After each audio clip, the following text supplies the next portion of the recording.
2024 ஆண்டுக்கான மாணவ முதல்வர்களின் சின்னம் சூட்டும் இன்றைய நிகழ்விலே பிரதம விருந்தினராக கலந்து சிறப்பித்துக் கொண்டிருக்கின்ற முன்னாள் ஓய்வு நிலை ஆசிரியர் ஸ்ரீநேசன் சார் அவர்களே மற்றும் பிரதி அதிபர்களே, உதவி அதிபர்களே, ஆசிரியர்களே, மாணவர்களே, மாணவ முதல்வர்களே, அனைவருக்கும் நேர வணக்கங்கள்.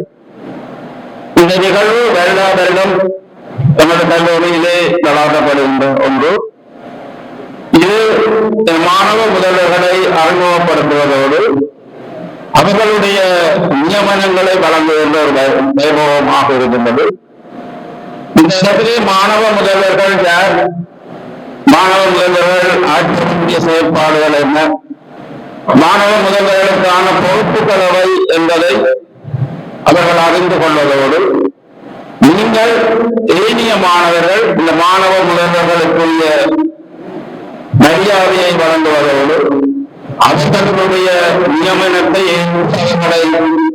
அவர்களை உங்களுடைய முன்னோடிகளாக ஏற்றுக்கொள்ளுவது ஒரு.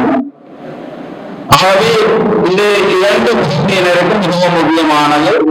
மாணவ முதல்வர்களுக்கும் அவர்களுடைய வழிகாட்டுதலை ஏற்று நடக்கின்ற ஏனைய மாணவர்களுக்கும் முக்கியமான ஒரு இன்றைய தினத்தில் மாணவர்கள் நீங்கள் என்ன செய்ய வேண்டும், மாணவ முதல்வர்கள் என்ன செய்ய வேண்டும், மாணவ முதல்வர்களுக்கு இன்று முதல் அவர்கள் எவ்வாறு நடைபெற்று கொள்ள வேண்டும் என்பதை புரிந்து கொள்ள வேண்டும்.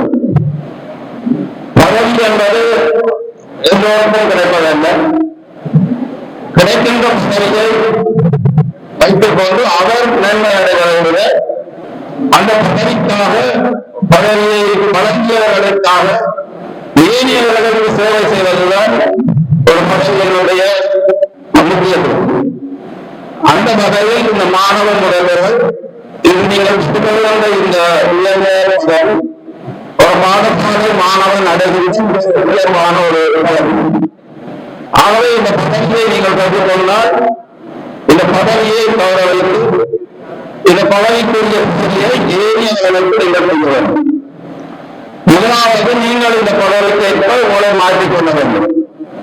மாணவன் எவ்வாறு இருக்க வேண்டும் என்பது உங்களை பார்த்தால் புரிந்து கொள்ளக்கூடியதாக இருக்க வேண்டும்.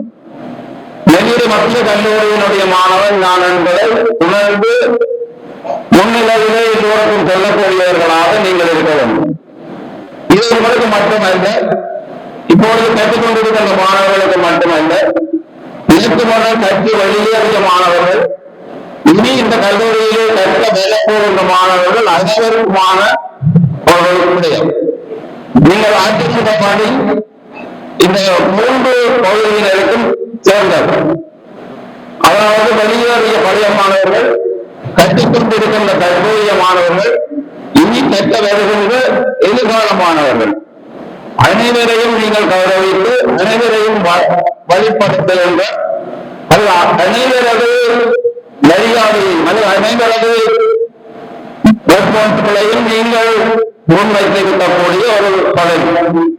அதற்கு ஏற்ப நீங்கள் நடந்து கொள்ள வேண்டும். இந்த பதவியை உங்களுக்கு சாதகமாக பயன்படுத்தக்கூடாது. அது இந்த பதவியை வைத்துக் கொண்டு உங்களுடைய சுயநலத்தை தேடிக்கொள்ளக்கூடாது. இது பொது நோக்கில் வழங்கப்படுகின்றது. ஆகவே இந்த சந்தர்ப்பத்தை நீங்கள் நன்றாக புரிந்து கொள்ள வேண்டும். இதனை நன்றாக விளங்கிக் கொள்ள வேண்டும். உங்களுடைய சேவை இந்த கல்லூரிக்கும் இனி வருகின்றவர்களுக்கும் அவசியமானது. ஆகவே நீங்கள் சிறந்த சேவை ஆற்ற வேண்டும் என்று வாழ்த்தி நன்றி.